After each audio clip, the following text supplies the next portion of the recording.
Hello everyone, welcome to part 3. So in this section we're going to be putting all the electronics on the quad. If you haven't watched part 1 or part 2, go ahead and watch those. Part 2 covers how I built the frame, and then part 1 was just the initial video saying what I'm going to do. So first of all, here's the PDB that I'm going to be using, and I'm going to put it right about there in the middle. We're going to bolt that down, and then we can start soldering all of the ESCs and motor wires together.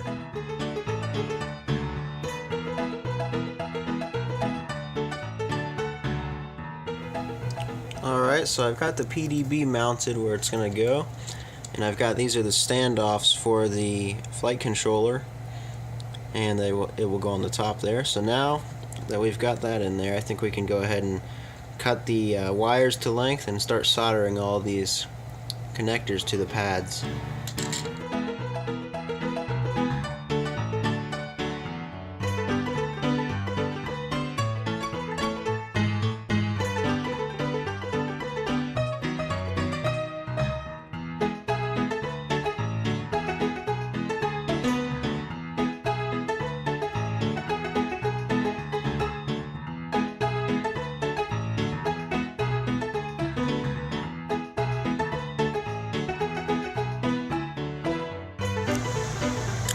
Alright, so we've got the ESCs and the battery connector soldered onto the power distribution board.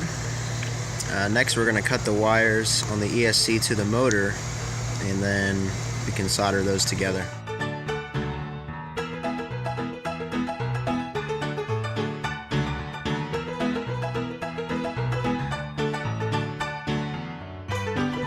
Okay, we've got the motor wires all soldered up to the ESCs, and if you're doing this, you just gotta make sure to remember to swap 2 of them for 2 diagonal motors so that a couple of motors spin the other way.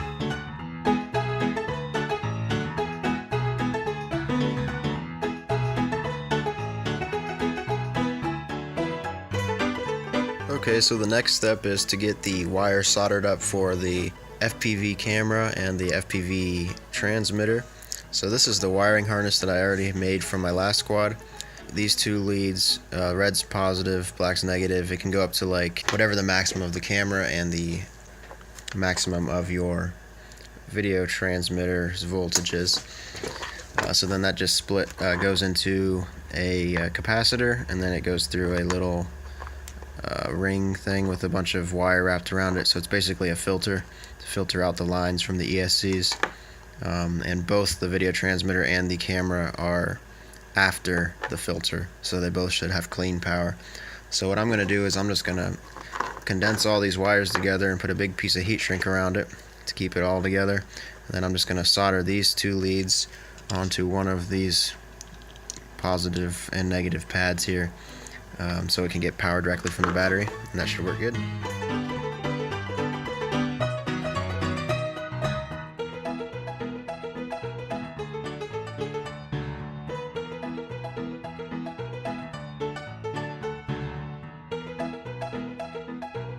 Alright, so I think this looks pretty good. Got a big piece of heat shrink over all the stuff in the capacitors. Keeps all those wires together. So this end is for the video transmitter, and then this end's for the FPV camera. And if you watched the first video of this series, you may have known that my FPV camera died, and that was what prompted me to actually do all this.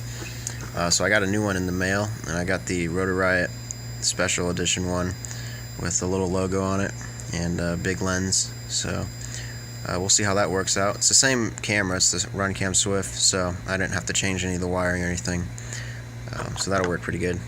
So next step, I think we're going to go ahead and put the receiver on here, and I think I'll just put it right about there. And the video transmitter is going to mount on the top plate right up there. It's going to be right above the receiver, so hopefully that doesn't cause any interference, but I don't think it will. And then I'm going to have to put the mount over here for the camera, and I'm going to use the little metal bracket that they included in the kit.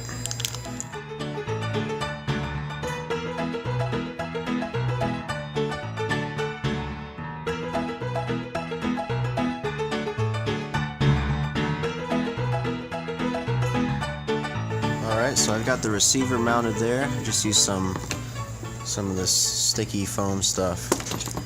And then I've got the antennas going up through these really thin straws that I have a piece of heat shrink tube around on the rear standoffs.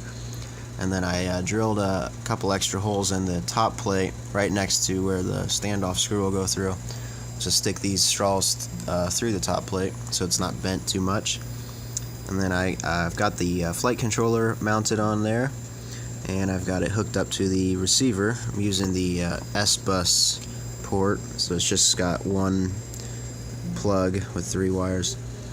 So now I'm going to mount the camera, the FPV camera bracket on the front so we can mount the camera, and then I'm going to put the video transmitter on the top plate right about there, and then we can plug it in.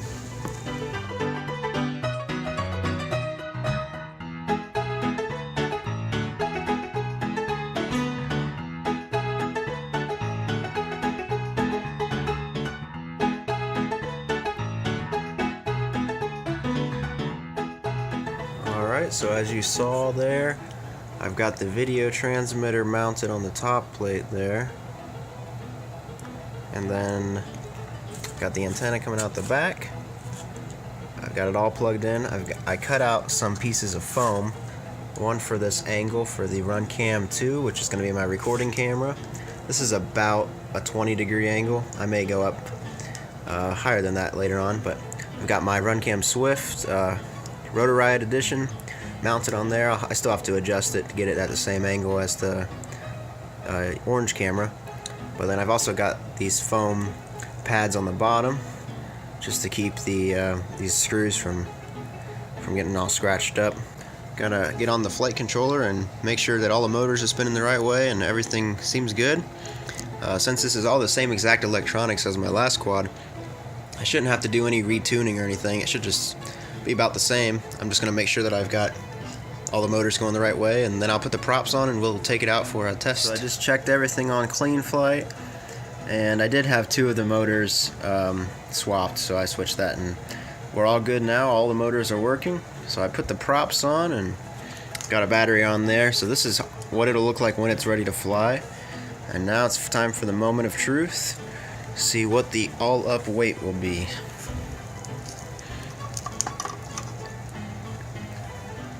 $596 grams. Sweet. My goal was to keep it under 600, so I just barely made it. Awesome. So now that it's done, I'm going to go through and do one more check of all the screws and tighten them all up one more time, make sure that everything is good, and then we'll go out and take it for a test flight. Alright, so there was one more thing that I forgot to do, and it's the whole reason I decided to do all this and rebuild my quad was because my FPV camera died on me. So let's make sure that the FPV system's working. Make sure I wasn't crazy with the last one being broken. So here's my goggles. Got the Fatshark Attitude V3s. And as you can see, well, maybe, it's working. Working just fine. So that other camera just died. So that's too bad.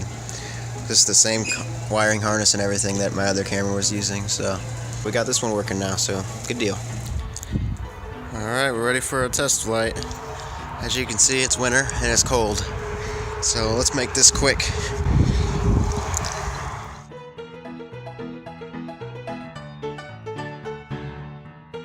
Alright, so it worked just fine. So now we're getting to wait for a little better day and we'll do some real FPV. So I just want to say thank you everyone for watching this video and for watching the other couple of videos if you watched them too.